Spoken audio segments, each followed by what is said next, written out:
మా మీద, మా నాయకుల మీద, మా కార్యకర్తల మీద ఇట్లాంటి అనుచిత వాక్యాలు చేస్తూ అబండాలు వేస్తే ఖబర్దార్ అని చెప్తున్నాం, ఖబర్దార్ అని చెప్తున్నాం. మళ్ళోసారి మా కార్యకర్తల జోలికి కానీ మా నాయకుల జోలికి కానీ వస్తే మర్యాదగా ఉండదని కూడా చెప్తున్నాం.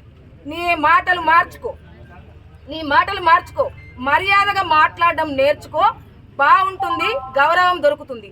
ఒకవేళ మర్యాద తప్పి ఇలాంటి అనుచిత వాక్యాలు, మా సంస్కారం లేని మాటలు మాట్లాడితే తస్మా జాగ్రత్త అని కూడా మేము హెచ్చరిస్తున్నాం. ఎందుకంటే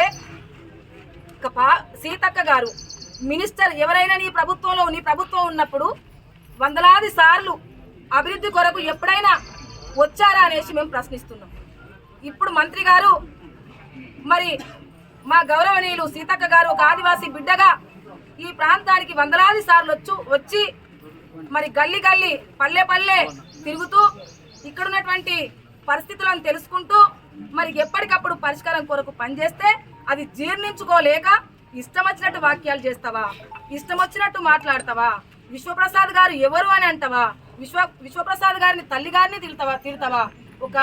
ఒక అమాయకురాలు ఆ తల్లి, ఒక ఇంట్లో ఉండే తల్లిని తీసుకొచ్చి రోడ్డు మీద వేసినావంటే నీకు నువ్వే రోడ్డు మీద పడ్డట్టు, నీకు నువ్వే తిట్టుకున్నట్టు కూడా. అది ఒక మహిళ కించపరచడం అంటే మొదటిసారిగా ఒక ప్రతినిధిగా నిన్నే చూస్తున్నాం కానీ ఎవరిని ఇంకా చూడలేదు.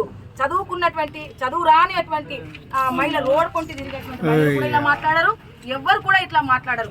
ఒక సభ్య సమాజానికే ఒక ప్రతినిధి ఇలా మాట్లాడిందంటే సిగ్గుచేటుగా ఉంది.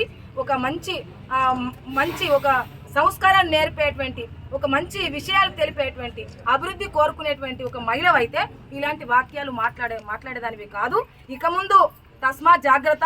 ఇక ముందు ఇలాంటి వాక్యాలు మా వాళ్ళ పైన చేస్తే మాత్రం ఊరుకునేది లేదు. తప్పకుండా ఇవ్వలటి నుంచి మా కార్యకర్తలు తప్పకుండా నిన్ను గమనిస్తూనే ఉంటారు. మేము ఎల్లప్పుడూ ప్రజల పక్షానే ఉంటాం. ప్రజలు మాకు తోడు నీడగా అండగా ఉన్నారు. మిమ్మల్ని ఎందుకు ఎన్నుకున్నారంటే మాకు తోడు నీడగా ఉంటుందేమో అనేసి ఎన్నుకుంటే ఈరోజు ప్రజలకు ఎలాంటి మాటలు నేర్పుతున్నావు అంటే ఈనాటి హీనమైనటువంటి మాటలు నేర్పుతున్నావు. కాబట్టి ప్రజలు తప్పకుండా గమనిస్తున్నారు. ప్రజలు నీకు తప్పకుండా బుద్ధి చెప్తారనేసి కూడా ఈ సందర్భంగా తెలియజేస్తున్నాము. విశ్వప్రసాద్ గారి తల్లికి, శ్యామ్ నాయక్ గారి తల్లికి, ఇద్దరికి కూడా వాళ్ళిద్దరి కాళ్ళు మొక్కి తప్పైంది, ఇక నుంచి నేను ఇలాంటి వాక్యాలు మాట్లాడననేసి బహిరంగంగా క్షమాపణ చెప్పేదాకా మీ పైన మేము అబండాలు వేస్తూనే ఉంటాం, జైలుకు కూడా పంపిస్తామని చెప్తున్నాం.